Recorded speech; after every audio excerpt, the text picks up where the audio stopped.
Here we have an algebraic expression with two operations. Addition is one operation and multiplication is the other operation. If we perform the addition first, we're going to get one answer, and if we perform the multiplication first, we're going to get a different answer. So in order that this expression only have one meaning, we do the operations in a specific order. In particular, we do multiplication before addition. So we're going to first multiply 5 times 2, and then we'll do the addition. So let's do that. First, let's do this multiplication, and we get 10. And then we're going to do the addition. We're going to add 3 plus 10, and the result is 13. And that's the correct result. All right, if we did the 3 plus 5 first, we would have 8, and 8 times 2 is 16, and that's incorrect. So let's review the order of operations. First of all, the operations are addition, subtraction, multiplication, division, and exponentiation, raising numbers to exponents. The order of operations can be changed by the use of parentheses. So going back to that previous example, let's just take a look at that again. We multiplied 5 times 2 first and then added 3. But let's say we wanted to add the 3 plus 5 first. So if that's what our intention was, then we would have to put the 3 plus 5 in parentheses. Whatever's in parentheses we do first. So then this would be interpreted as 8. Do that operation in parentheses, and then multiply it by 2 to get 16. Okay, so going back to our order of operations, we can change the order of operations if we use parentheses. So whatever's in parentheses we do first.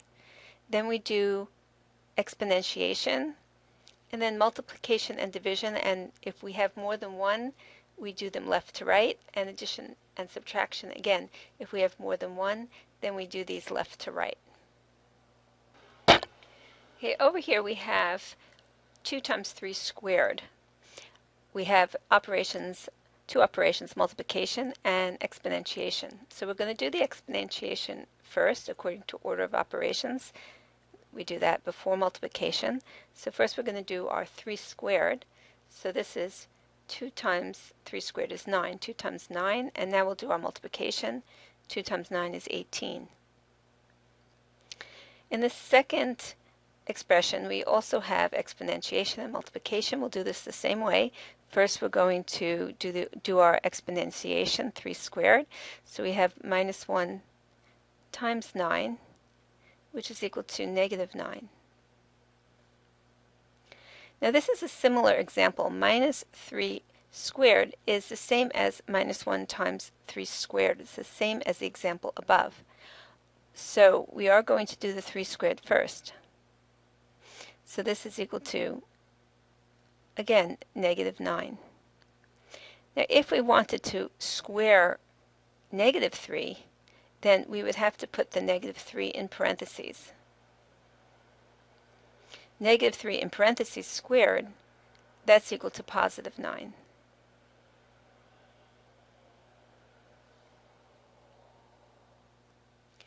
In number 1, we have minus 3 to the 4th. All right, so remember we do exponentiation first. So we're going to do 3 to the 4th, and then we're going to do this first, 3 to the 4th first. And then we'll stick the negative sign in front. All right, so 3 to the 4th is 3 multiplied by itself 4 times. 3 times 3 is 9, and 3 times 3 is 9. So this is 9 times 9, or 81. So here we get negative 81. In the next example, the negative 3 is in parentheses, so this is negative 3 to the fourth. That's negative 3 multiplied by itself 4 times.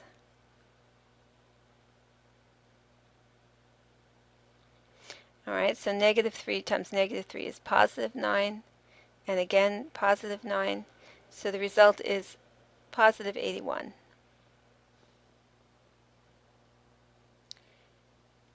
In number 3, we're multiplying out negative 3 by itself 3 times.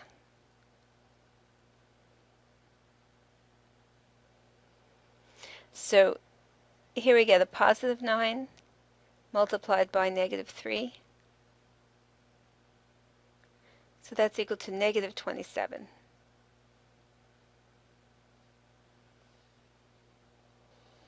In number 4, we'll start with the subtraction in parentheses. So let's do that. So we have 2 subtract 3 times 7 minus 2 times 5. Next, we have a multiplication here. So we do the multiplication next. So that would be 2 subtract 15. And 2 subtract 15 is a negative 13.